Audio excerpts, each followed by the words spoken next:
Hi, we're going to look at this lesson. These are some pages. This is page 9 in your notes. So it's like the 5th page back in the packet. And so what makes this seem so difficult would be fractions. And you're not the only person who thinks that, so I'm going to show you a way that we can clear the fractions to make the problem easier to work with. So remember that a fraction is a way to show division.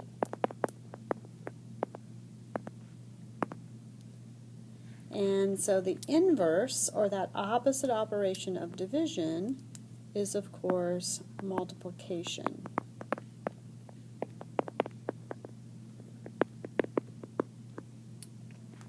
So to clear the fractions out, we're going to multiply. In this problem, choosing what to multiply by is easy. Since both denominators are 4, that's what we want to get rid of.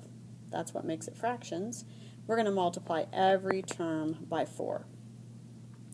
So when you multiply the ones with fractions, the 4's are simply going to cancel out because 4 divided by 4 is 1. So I'm going to scroll down to show you that, what happens as I multiply by 4. And in your notes, this is already partially worked out. You just don't see the work that I'm going to show you here. So if I multiply by 4, I'm just kind of following along with those steps at the right. So when I multiply this by 4, so it's really, I'm distributing a 4 to everything. So I usually do that by saying, writing the 4 with each part, so that I really see that every single part is going to have the 4. I call it kind of my Oprah method. You get a 4, and you get a 4, and you get a 4, and you get a 4. Not a free car, just a 4. So these ones that have 4's in the denominator, the 4's would cancel out. And this would just become 5x, and 4 times 2, because there's no fraction there, becomes plus 8. Still have my equal sign. This 4 undoes the division, right? That multiplying by 4 undoes that division, so it's just x. And then 4 times 7 is 28. Which, voila, there it is. 5x plus 8 equals x plus 28.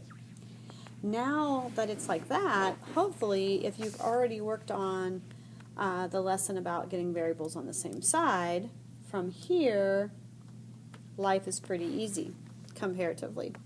So we're going to get those variables on the same side. In this case, I'm going to do that by subtracting x on each side. Those two cancel out.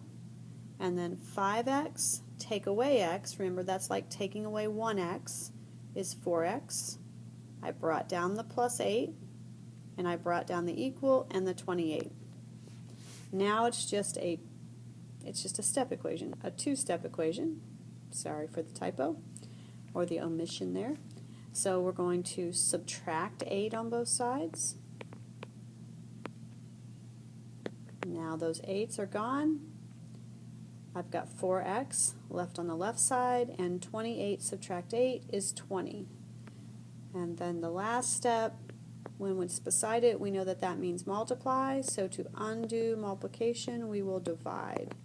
So I'll divide by 4. 20 divided by 4, x is equal to 5.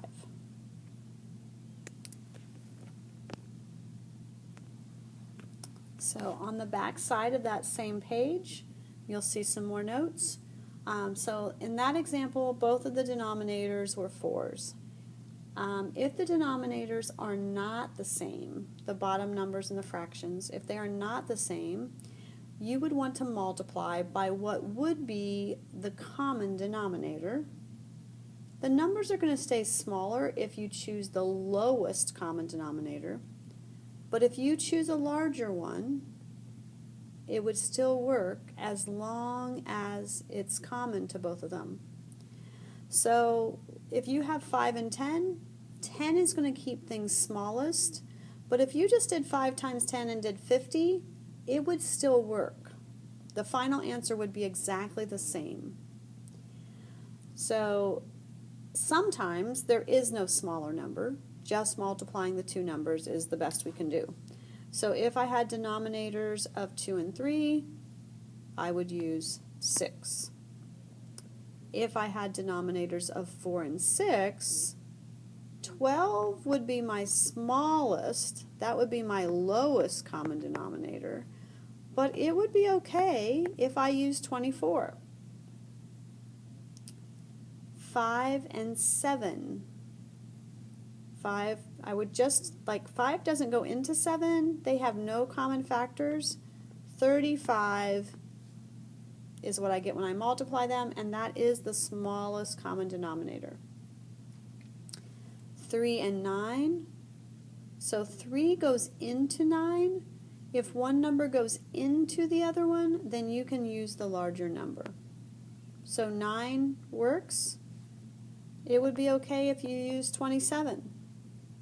It would be okay if you use 900. I don't know why you would want to, but it would work. 7, if I had 7 and 14, well, again, kind of like the 3 and the 9, 7 goes into 14, so then you can use the larger of the two numbers. You could use 7 times 14, which is 98, but the things that I've listed here would keep things smaller.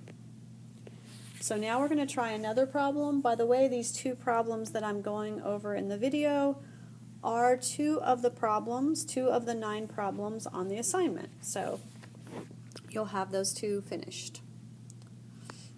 Alright, so we're going to go on down to this part that says let's try this one, but I'm going to go ahead and scroll down so that I can get that entire problem on the page at the same time.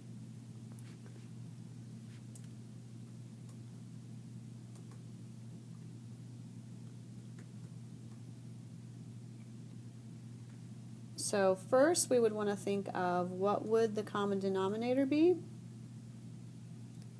And I see that the two denominators that are showing are a 3 and a 2. So a 3 and a 2, so 3 times 2, we're going to multiply each term by 6. Because remember, I need something that when I can divide it by 3 and I can divide it by 2. So then every term is going to get multiplied by 6. So every time I hit a plus, a minus, or the equal sign, I know it's a new term. Now, this one is a little harder than some of the other problems because there are numbers up here with the x's. This is the only problem on the assignment that has numbers up there with the x's. So when you multiply a whole number times a fraction, you're multiplying times the top, but dividing by the bottom of the fraction. So this 6 times 2 is 12, and then divide by 3 makes that 4x. Or you could also use canceling and divide first. 3 goes into 6 2 times, and then 2 times 2x is also 4x.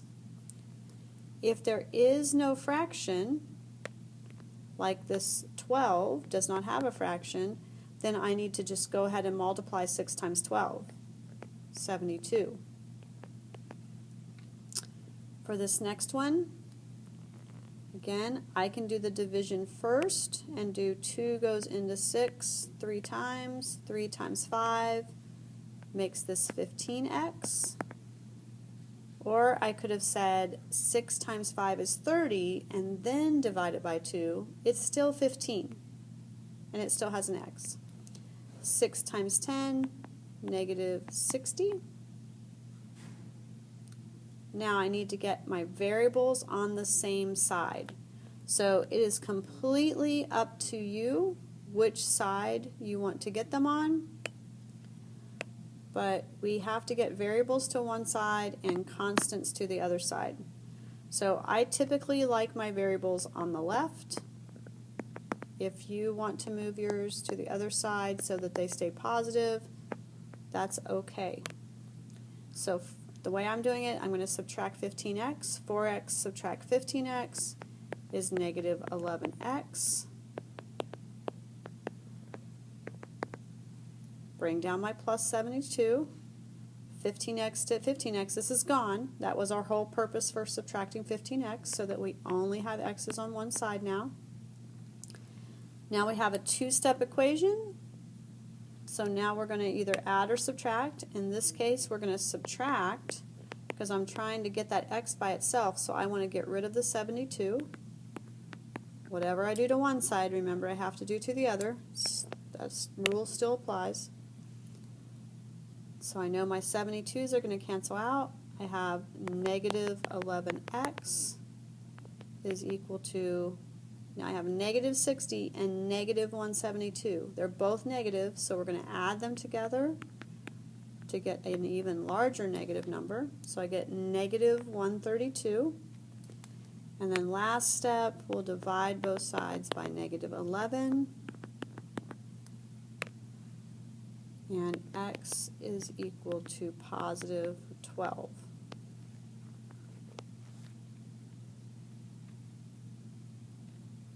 So this problem is the very last problem on the assignment, and the one on the front of the page is the very first problem on the assignment.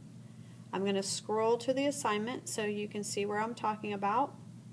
And so pause this if you haven't written things down yet.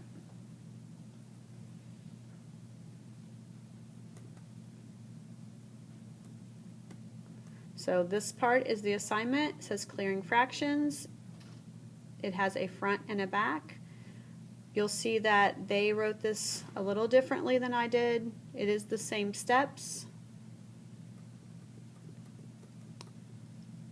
So number one, this problem is what's on the front of the notes.